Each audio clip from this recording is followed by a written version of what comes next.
The dining room at my parents' house smelled like pot roast and disappointment. My disappointment specifically. It always did on Sunday dinners when the whole family gathered to dissect my life choices over Mom's cooking. I sat at my usual spot, the one closest to the kitchen door for easy escape routes, with my book propped against my water glass. Historical Analysis of Financial Fraud Patterns. Not exactly light reading, but it beat engaging with the conversation happening around me. "I'm serious, Emma, you should be thanking me," Derek said, cutting into his second helping of roast. My older brother had that smug expression he wore whenever he thought he'd done something clever.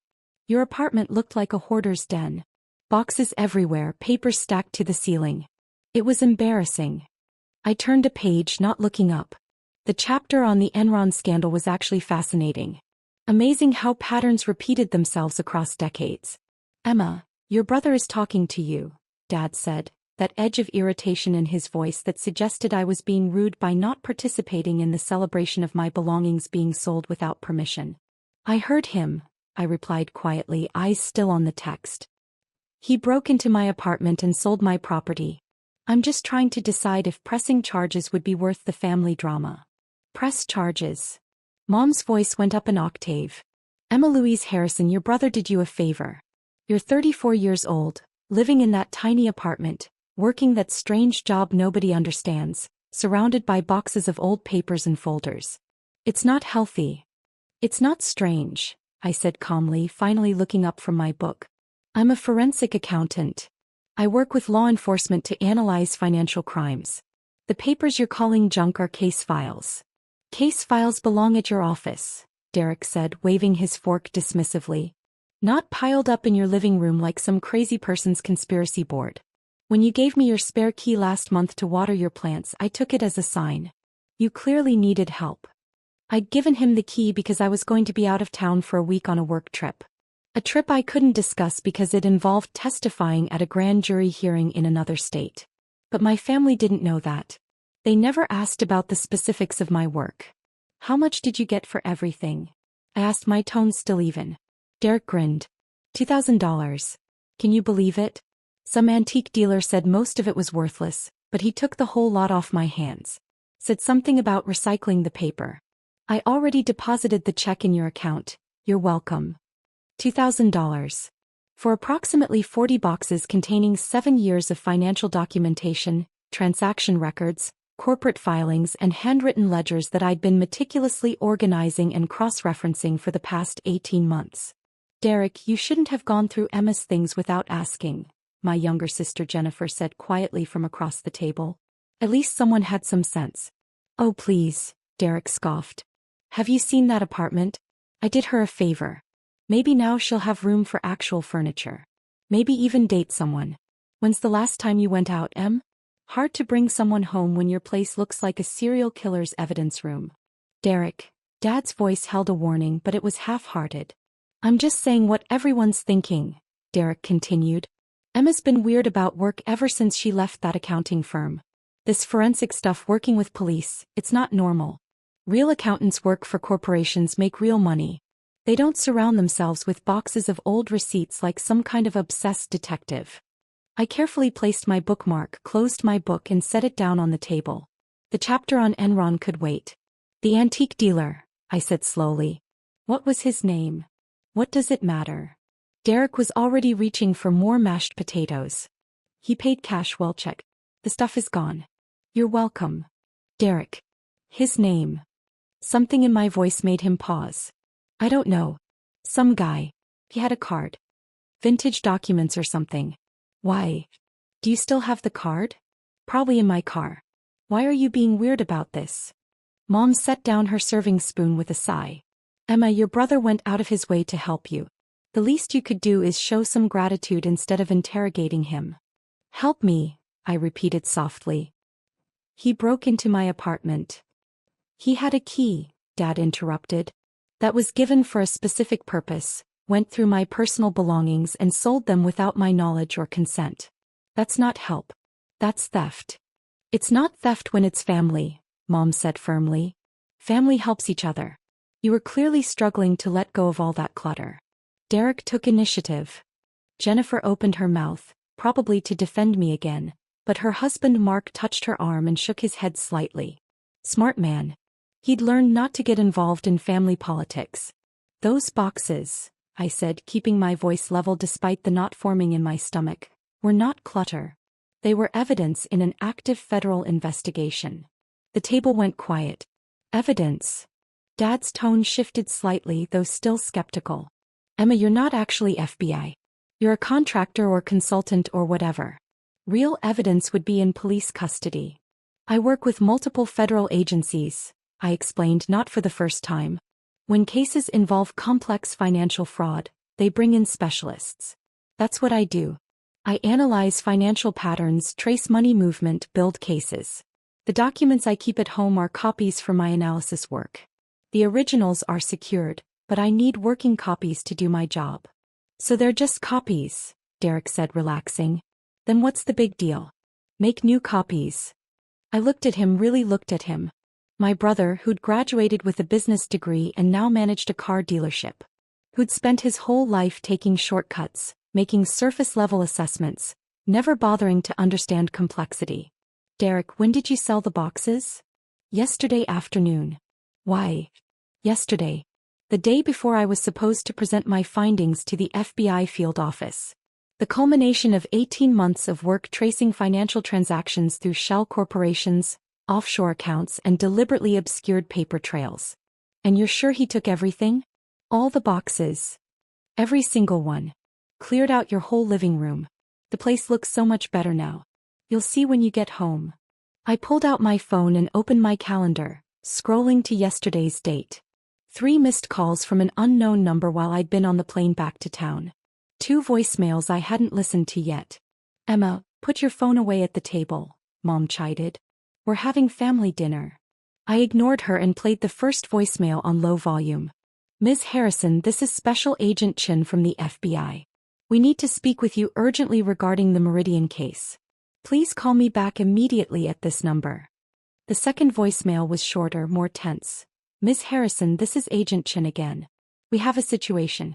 Call me back now. I looked up from my phone. Everyone at the table was staring at me now. What case? Jennifer asked quietly. I can't discuss details, I said. But Derek, you need to tell me everything about this dealer. Where did you find him? How did he know to contact you? He didn't contact me, Derek said, and for the first time, I heard a hint of uncertainty in his voice. I found an ad online. We buy vintage documents and paper collections. Figured it was perfect. Called him, sent photos. He came by the next day with cash. Photos, I repeated. You sent photos of my documents to a stranger online. They were just old papers, Emma. Receipts and bank statements and boring corporate stuff.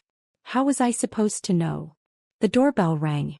We all looked toward the front of the house. It was nearly 8 on a Sunday evening. Not a typical time for visitors. I'll get it, Dad said, standing. I was already on my feet, phone in hand, dialing the number from Agent Chen's voicemail. It rang once before he picked up. Miss Harrison?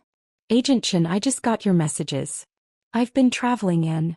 Where are you right now? My parents' house. Why? What's the address? I heard voices from the front hallway. Loud, official voices. The kind that made my stomach drop even though I'd done nothing wrong. Agent Chen, what's happening?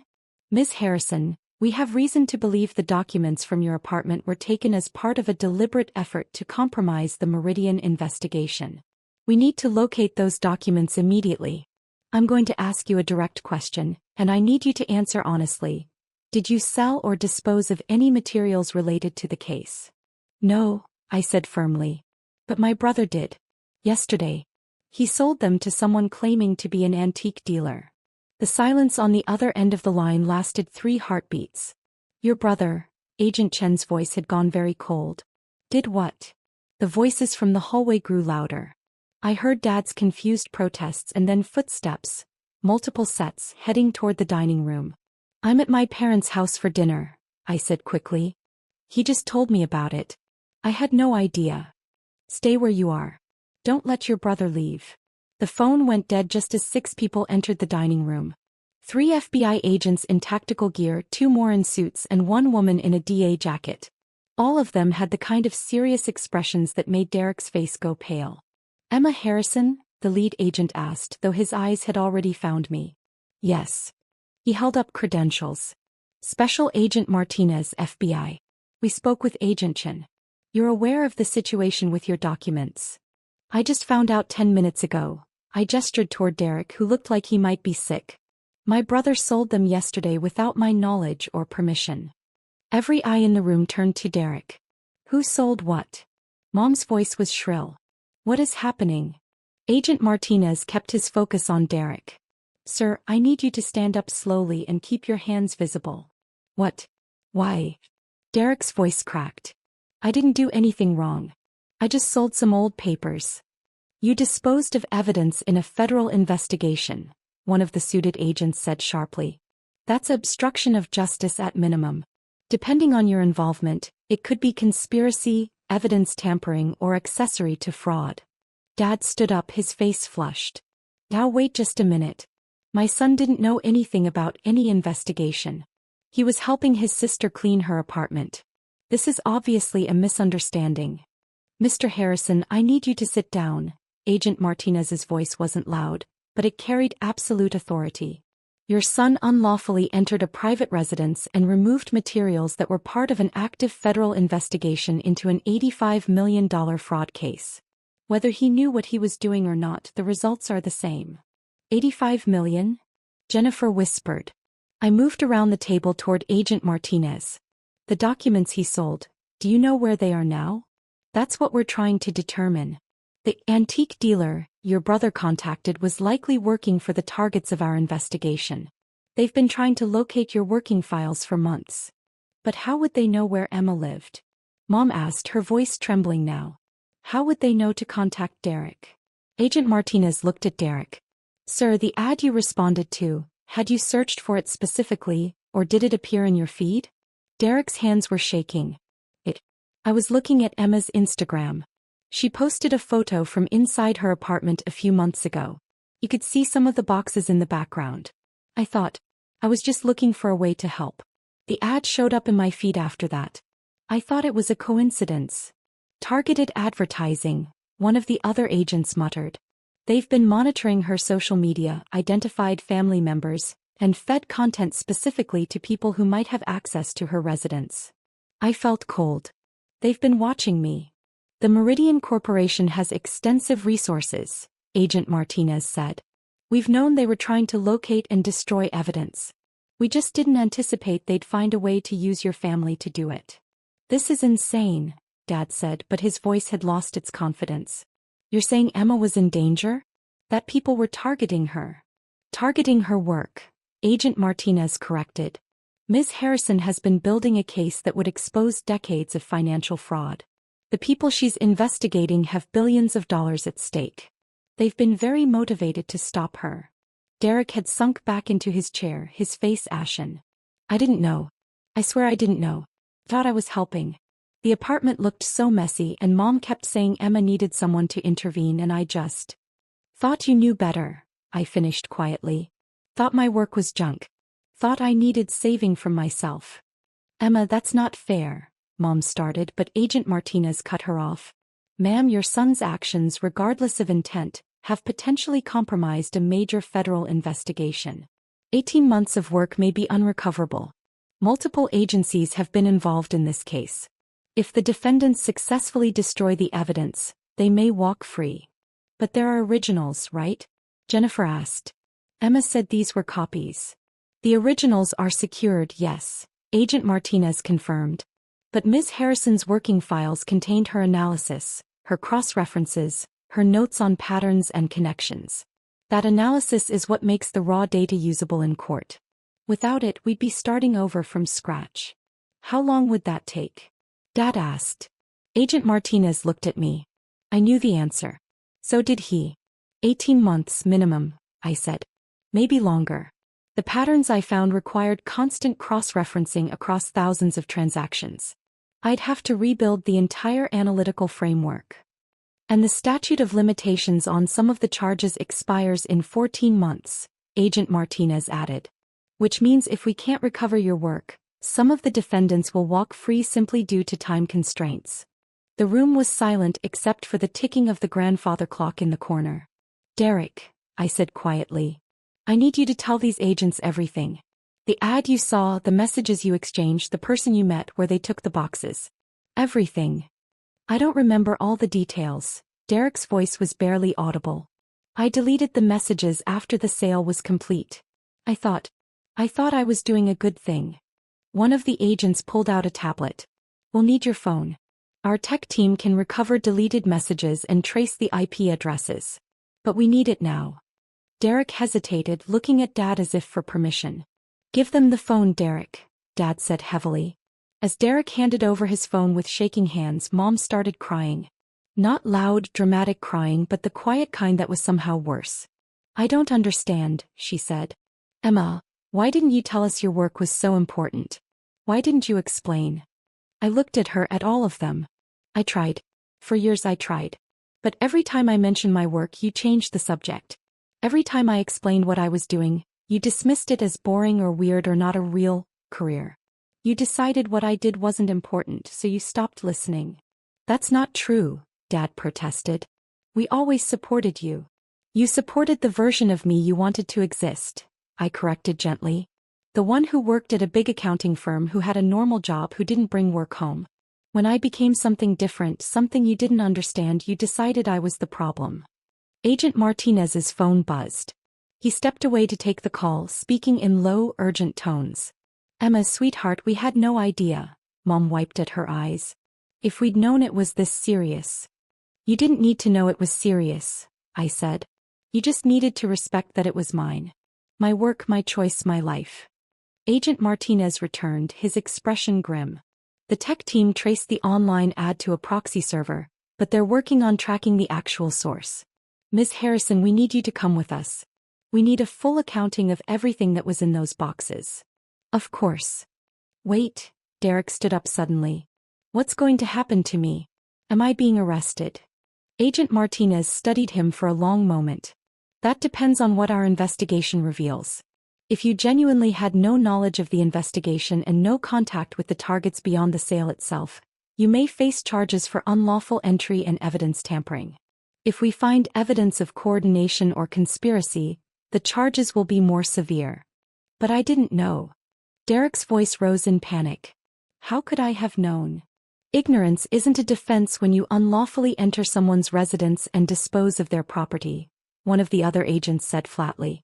You should have asked permission. You should have respected boundaries. You didn't, and now there are consequences. Dad moved to Derek's side. We'll get you a lawyer. A good one. This will be okay. Mr. Harrison, Agent Martinez said not unkindly, you should prepare for the possibility that your son will face federal charges. The best thing he can do now is cooperate fully and hope the courts consider his lack of knowledge as a mitigating factor. This is ridiculous, Mom said, anger breaking through her tears. He was trying to help his sister. You can't punish someone for that. Ma'am, he broke into her apartment and sold her property, Agent Martinez said. The fact that he thought he was helping doesn't change the legal reality. And given that the property turned out to be evidence in a major federal case, the consequences are significant. Another agent appeared in the doorway. Sir, we need to clear the scene. Tech team is en route to process the brothers' vehicle and electronic devices. Process. Dad's voice went up. You're going to search Derek's car? And his computer, phone, tablet, any electronic device he's used in the past 6 months, Agent Martinez confirmed. We need to establish the full scope of contact with the targets and determine if there was any coordination. There wasn't. Derek insisted. I just answered an ad. I took photos of the boxes, sent them, got offered money and made the sale. That's it. Then our investigation will confirm that, Agent Martinez said. But we have to investigate. The stakes are too high to take anyone's word for it. I grabbed my bag from the back of my chair. I'll go with you now and start reconstructing what I remember. Emma, don't, Jennifer said quickly. Don't you want a lawyer too? I didn't do anything wrong, I said simply. I'm the victim here and I'm a federal contractor who wants to help recover the investigation. I don't need a lawyer. Agent Martinez nodded. We appreciate your cooperation, Ms. Harrison. As I headed toward the door, Derek called out, "Emma, I'm sorry. I really am. I was just trying to help." I stopped and turned back to look at him. My brother, who'd spent our whole lives assuming he knew better, taking charge, making decisions for other people because he was so certain of his own judgment. "You thought my life was a mess," I said quietly. "You thought I needed rescuing. You never once considered that maybe, just maybe, I knew what I was doing. That the boxes you saw as clutter were actually the most important work of my career." "How was I supposed to know?" he protested weakly. "You could have asked," I said. "Instead of breaking into my apartment, going through my private belongings and selling them without permission, you could have called me and asked if I needed help. You could have respected my autonomy and my choices. You could have trusted that I'm a competent adult who can manage her own life." "We were worried about you," Mom said. "No," I corrected gently. "You were uncomfortable with me. With the life I'd built that didn't match your expectations. There's a difference." I followed the agents out of the dining room, leaving my family sitting in stunned silence around the table, pot roast growing cold, the Sunday dinner tradition shattered by the weight of federal consequences. The night air was cool as we stepped outside. 3 black SUVs were parked in the driveway, and I could see more agents examining Derek's car under portable lights. "Ms. Harrison," Agent Martinez said as we walked toward the vehicles, "I need to ask you something directly. Is there any possibility your brother was acting with knowledge of the investigation? Any chance this was intentional?" "No," I said without hesitation. "Derek is impulsive and arrogant and has always thought he knows what's best for everyone around him. But he's not malicious. He genuinely thought he was helping me by getting rid of what he saw as junk." "Even after you'd specifically not asked for his help?" "Especially then," I said. "Derek has never met a boundary he respected. It's who he is."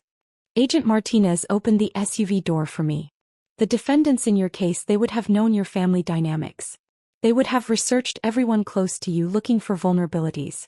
A well-meaning brother with a history of overstepping, that's exactly the kind of person they'd target." I slid into the back seat.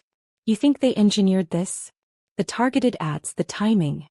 "I think they created an opportunity and waited for someone to take it," he said. "Your brother made his own choices, but those choices were influenced by very sophisticated social engineering." As we pulled away from my parents' house, I looked back to see Derek being led outside by 2 agents, his hands cuffed in front of him.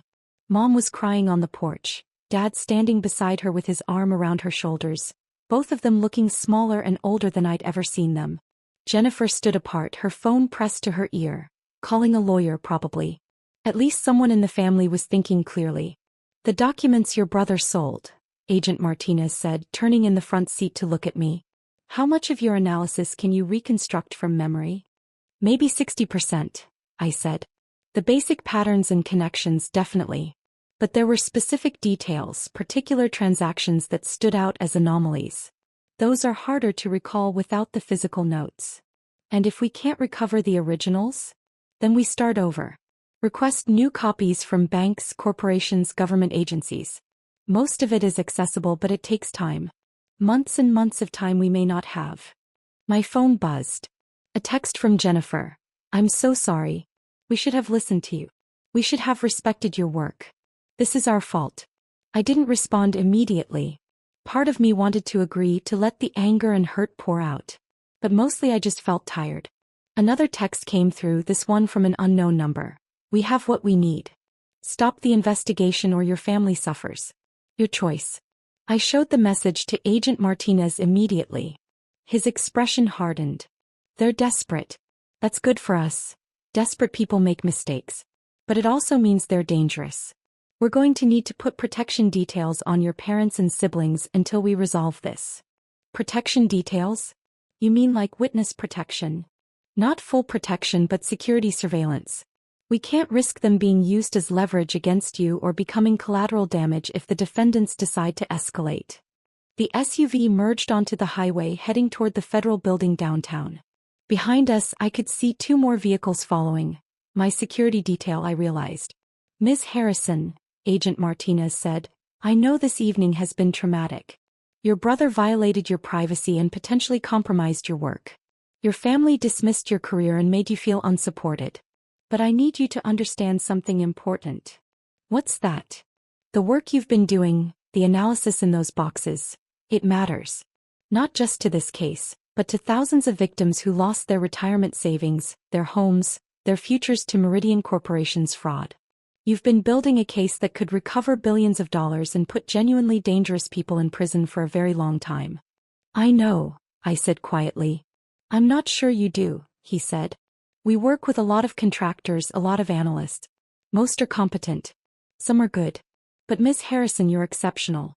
The connections you've found, the patterns you've identified. We have agents with decades of experience who didn't see what you saw. You've built something remarkable. I looked out the window at the city lights streaming past. My family thinks I'm weird. Your family doesn't understand what you do. That's their limitation, not yours. And after tonight, I think they're starting to realize that. My phone buzzed again. Mom, this time. Emma, please come back. We need to talk about this. Derek is being arrested. They're taking him away. Please, honey. We're family. I showed the message to Agent Martinez. Can I respond? What do you want to say? I thought about it for a long moment. That I'll help Derek as much as I can, but there are consequences for his actions. That being family doesn't mean having the right to violate boundaries and face no repercussions. That I love them, but I'm tired of not being respected. That sounds fair. But Emma, he used my first name for the first time. You don't owe them a response right now.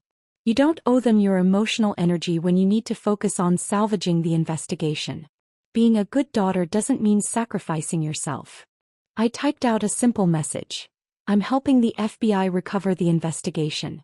Derek made his choices. We'll talk when I'm done. The federal building loomed ahead, all concrete and glass and the weight of justice. Somewhere in that building were other agents, other analysts, all working on cases that mattered, cases that protected people, cases that held powerful criminals accountable. My family had never understood that. They'd seen boxes of papers and called it junk. They'd seen dedication and called it obsession. They'd seen important work and decided it was worthless because it didn't fit their definition of success. Agent Martinez, I said as we pulled into the underground garage, the Meridian case. If we can't recover my analysis, if we have to start over and some of the defendants walk free, what happens to the victims? They lose, he said simply. They already lost their money. But they'd also lose the chance for justice, for seeing the people who stole from them face consequences. That's what we're fighting for. Not just convictions but accountability. Then we'd better figure out where Derek's antique dealer took my boxes. Already working on it. Tech team is tracking his digital footprint. We've got agents interviewing neighbors near your apartment to see if anyone saw the vehicle used for pickup. We're checking traffic cameras, running facial recognition on anyone who might have been surveilling your building. We'll find them. And if they've already destroyed everything? Agent Martinez smiled slightly. Then we make do with what we have left. Your memory, your analytical skills, and your exceptional ability to find patterns in financial chaos. It won't be easy. But we don't give up on cases this important. The elevator opened directly into a secure floor. More agents, more computers, more of the invisible infrastructure of federal law enforcement that most people never saw. My family thought I had a strange job, working late hours on incomprehensible financial documents, bringing home boxes of boring papers to analyze. They didn't understand that this was how you caught the criminals who wore expensive suits and hid behind shell corporations. This was how you protected people who trusted the system and got betrayed. This was important work. And tonight, whether they understood it or not, my family had learned that lesson the hard way. Conference room 3. Agent Martinez guided me down a hallway. We've got coffee, food if you're hungry, and a whiteboard. Let's start reconstructing what we can from memory. Even if we recover the physical documents, having your knowledge documented separately will strengthen the case. I set down my bag and picked up a marker.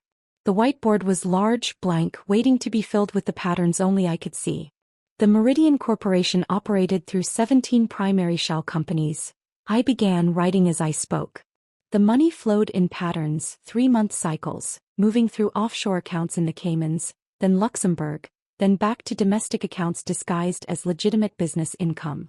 Agent Martinez pulled out a laptop, recording everything. Other agents filtered into the room, listening, taking notes. I wrote faster, the patterns emerging from memory like they'd been waiting to be released. Account numbers, transaction dates, Anomalous transfers that had taken me months to identify and now poured out in a stream of recollection. Somewhere across town, Derek was being processed into federal custody, learning that good intentions didn't excuse bad actions. Mom and Dad were probably still crying, still trying to understand how their Sunday dinner had ended with FBI raids and federal charges. And somewhere else, the people who'd stolen $85 million from innocent victims were probably celebrating, thinking they'd won, thinking they'd successfully destroyed the evidence that could convict them. They were wrong. I filled the first whiteboard and moved to a second. The case was still alive. The investigation continued. And I was going to make absolutely certain that justice was served, even if I had to rebuild every single analysis from memory. Because that's what forensic accountants do. We find the patterns. We trace the money. We build the cases that hold criminals accountable. Even when our own families think we're just collecting junk. Especially then.